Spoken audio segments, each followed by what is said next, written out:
Well, it seems like just about every spring I have a tire that goes flat and then comes off the bead. If I try to just fill it, nothing happens.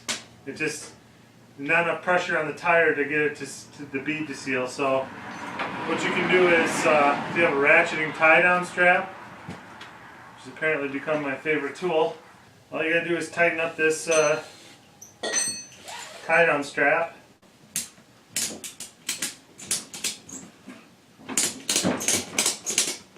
So the tie-down strap squeezes the middle of the tire, which forces the bead area to come outwards, and that should, if you get it nice and tight, that should get you enough to get the bead sealed. Then you can take the toe strap off, or the tie-down strap off, and then fill it up the rest of the way.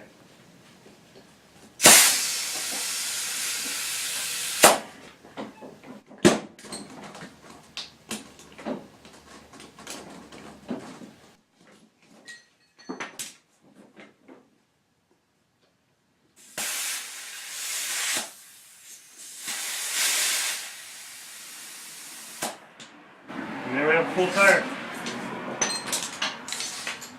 Hope that helps somebody.